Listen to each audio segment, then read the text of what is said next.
Hello, Virgo. Someone is reaching the breaking point in their current situation. And the reason they're breaking isn't just that where they are doesn't work anymore, it's that you exist as living proof that something completely different is possible. They've been trying to make their current circumstances acceptable, trying to convince themselves that what they have is enough, trying to settle into contentment with a situation that's technically fine but emotionally unsatisfying. But they can't because you've ruined settling for them. You do something to them, make them feel something, activate something, create experience in their nervous system that nothing and no one else has matched. And that comparison is destroying their ability to stay where they are. They're not happy in their current situation, and they're blaming you for that unhappiness in the most complimentary way possible. Let me describe what it looks like when someone realizes you've become their standard for what they actually need. It looks like them becoming increasingly restless in spaces that used to feel comfortable. Job that was fine now feels suffocating. Relationship that was working now feels hollow. City they've lived in for years now feels wrong. Not because those things changed, because they changed through knowing you, through experiencing what you offer, through discovering what existence feels like when you're around. And now everything else feels like downgrade. Or it looks like them measuring everyone else against you and finding everyone lacking. They're on dates with other people thinking they don't make me laugh like you do. They're having conversations with friends thinking they don't understand me like you do. They're in professional environments thinking they don't challenge me like you do. You've become the metric, and everything else fails to measure up. Or it looks like them being unable to enjoy what they're supposed to enjoy because you're not there. They're at events they used to love, doing activities that normally bring them pleasure, surrounded by people they care about, and all they can think about is how much better it would be if you were there. How your presence would transform ordinary into extraordinary. How your absence makes even good things feel incomplete. Some people ruin you for other people without trying, without manipulation or strategy, just by being themselves in ways that create experiences others can't replicate, by making you feel seen in ways you've never felt seen, by matching your energy in ways that feel like coming home after years of homesickness you didn't know you were experiencing. And once you've felt that, once you know that level of connection or chemistry or understanding or excitement is possible, you can't unknow it. Can't return to accepting less and calling it enough. Let's pause here. This reflection invites you to consider who in your life might be measuring their current situation against what you offer and finding their situation inadequate. Maybe someone who lights up differently when they're with you than they do in their normal life. Someone whose energy becomes more when you're around, more animated, more authentic, more alive. And you can see the contrast between the person they are with you and the person they are everywhere else. That contrast is them accessing parts of themselves that only you activate, parts that go dormant in your absence because nothing else triggers them. or someone who keeps finding excuses to involve you in their life, even though logistics don't require your involvement, who asks your opinion on decisions you have no stake in, who shares updates about their life you didn't ask for, who creates reasons to maintain contact when letting contact fade would be easier. That reaching is them trying to keep access to whatever you do to them that they can't get elsewhere. Or someone who's been increasingly honest with you about their dissatisfaction with their current life.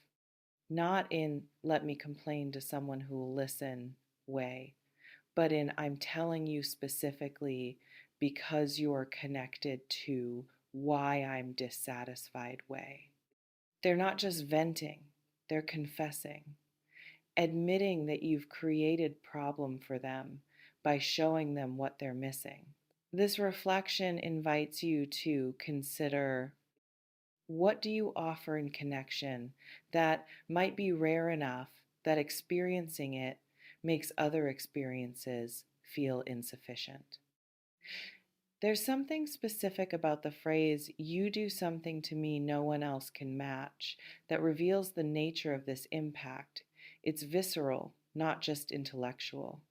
This isn't you're smart and I enjoy talking to you. This isn't you're attractive and I like looking at you. Those are surface appreciations that don't create the desperation in this message. This is about you creating feeling in them that they've never felt before or that they've only felt with you. Feeling in their body when you're near. Feeling in their chest when you speak. Feeling of being understood in ways that make every other interaction feel like translation instead of direct communication. Maybe what you do to them is make them feel safe. Not safe in boring, predictable way, but safe to be all of themselves. Messy, complicated, contradictory, imperfect. You're not judging or trying to fix or needing them to perform. You're just receiving them as they are. And that acceptance creates safety they've never experienced elsewhere. Or what you do is make them feel excited. Life with you is interesting, unpredictable in good ways, full of laughter or adventure or intellectual stimulation or emotional depth.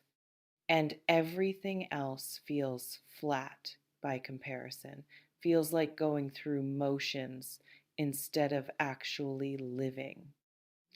Or what you do is make them feel seen, actually perceived, not just noticed, but known. You see things in them others miss. You appreciate qualities they thought were flaws. You understand references and jokes and contexts they usually have to explain. You get them in ways that feel like miracle after years of being misunderstood. Or what you do is make them feel desired, not just wanted sexually, though that might be part of it, but desired as whole person. Your attraction to them is comprehensive mind and body and spirit and personality. And that total desire makes partial desire from others feel insulting. Whatever the specific thing is that you do to them, it's IR replaceable. They've looked for it elsewhere. They've tried to find it in other people, other situations, other experiences, and nothing comes close. So they're stuck comparing everyone and everything to you, and nothing survives that comparison. This reflection invites you to consider, if someone told you that you ruined them for other people, would that feel like compliment or burden? Let me address what I'm not happy here actually means in practical terms, because unhappiness alone doesn't guarantee action. Plenty of people stay in unhappy situations indefinitely because fear of change exceeds discomfort of staying.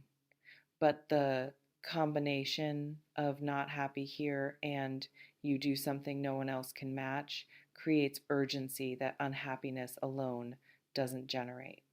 Because now they're not just unhappy, they're unhappy while knowing specifically what would make them happy exists and is accessible if they're brave enough to reach for it.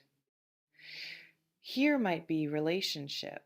They're partnered or married or seriously dating someone who's objectively good person but who doesn't create what you create. And they're realizing that objectively good isn't enough when they've experienced subjectively perfect. They're facing decision. Stay with safe, stable, known relationship that lacks the magic you generate, or risk everything to pursue connection that might be magic but also might be fantasy that won't survive real world testing. Or here might be location. They're living somewhere that made sense at one time, but that's keeping them separated from you geographically. And distance makes the connection harder to maintain, harder to explore, harder to determine if what they feel is real or just amplified by scarcity.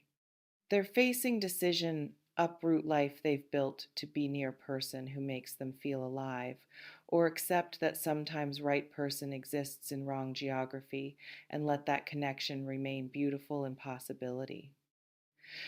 Or here might be life phase or identity. They're in version of themselves that doesn't align with version you bring out.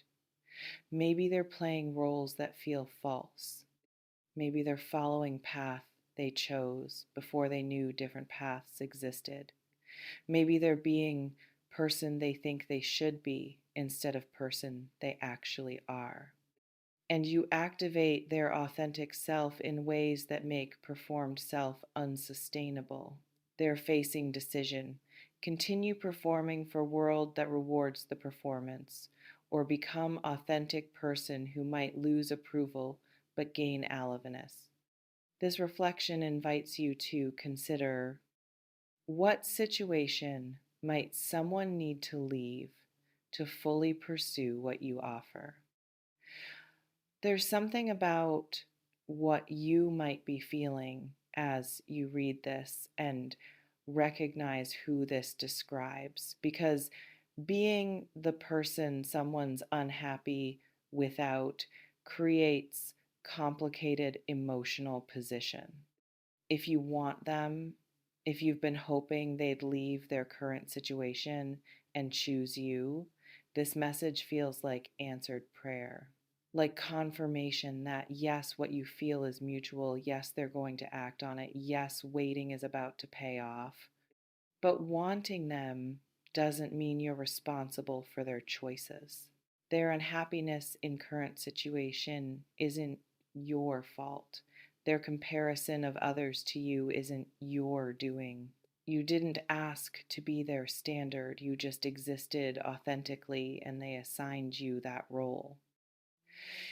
If you don't want them that way, if you value connection you have, but don't want romantic or deeper entanglement, this message creates burden.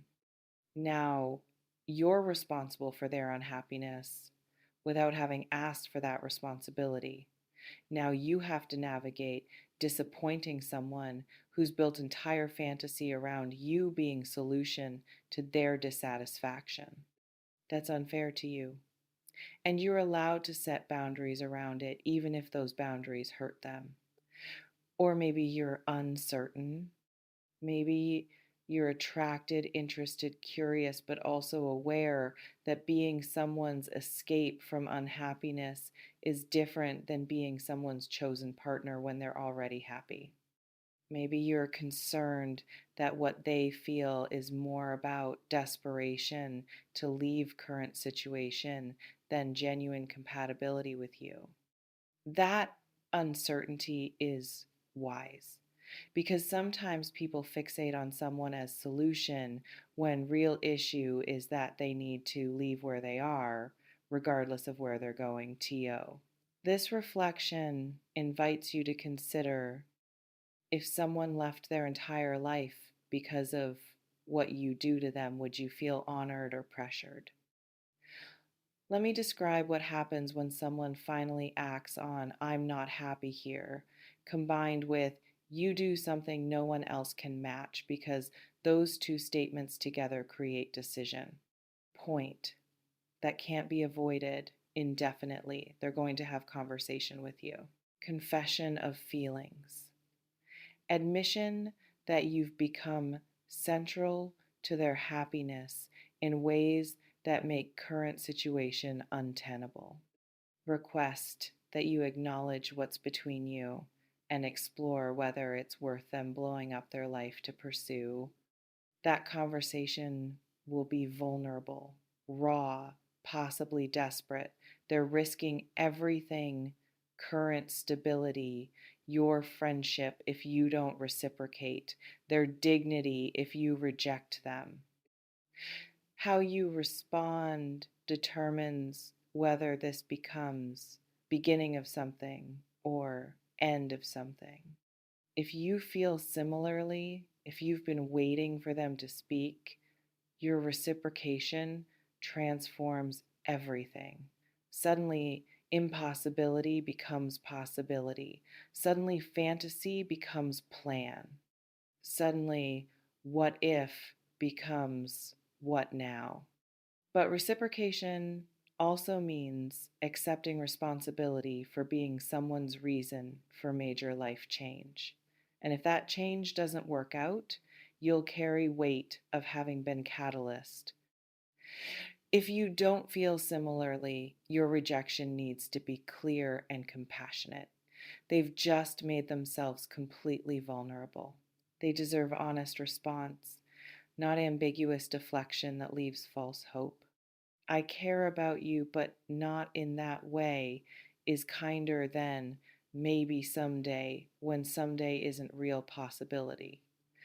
Or they're going to make move without explicit conversation first. They're going to end current relationship, quit job, relocate, make major change, and then tell you that you were catalyst, that you represented possibility they couldn't ignore anymore, that they're now available and interested and hoping you feel the same. That's terrifying because now they've already acted and you're left holding consequences of decision you didn't consent to being part of. You remain in complete control of how you respond to someone's confession that you've ruined them for everything else. You can welcome it or decline it, match their intensity or maintain boundaries, explore possibility or protect yourself from complication. The power is yours. It always has been. You may notice reading this has brought someone specific to mind. Maybe someone whose unhappiness you've sensed. Maybe someone who you suspect feels more than they're saying. Maybe recognition that, yes, you do something to someone that others don't match. Whatever you're feeling, honor it. Take what resonates, softly release the rest. Trust yourself. Before we close, I want to ask you something. If someone told you they were leaving their entire situation because of what you make them feel, would that be romantic or terrifying? Drop your honest reaction in the comments. And this, have you ever been the person who couldn't stay where you were because someone else showed you what different could feel like? "I'm not happy here. You do something to me no one else can match." And when they finally say those words to you, when they make their unhappiness your business by admitting you're the reason they can't settle anymore, you're going to have to decide whether you want to be their escape, their destination, or whether you need to release them to find happiness that's not dependent on you filling void. Not eventually, soon. The confession is building. Trust yourself with this trust that you'll know your truth when they speak theirs. Trust that being someone's standard doesn't obligate you to be their partner. Trust that you can honor their feelings without betraying your own boundaries. Trust that whatever you choose will be right for you, even if it's not what they hoped for. See you in the next one. And listen, when someone assigns you power to complete them, that's flattering, but it's also warning. Whole people looking for connection is different than broken people looking for salvation. Know what you're dealing with before you say yes. Stay clear, stay boundaried, stay honest. Someone's happiness depends on you. Decide if that's weight you want to carry. Take care.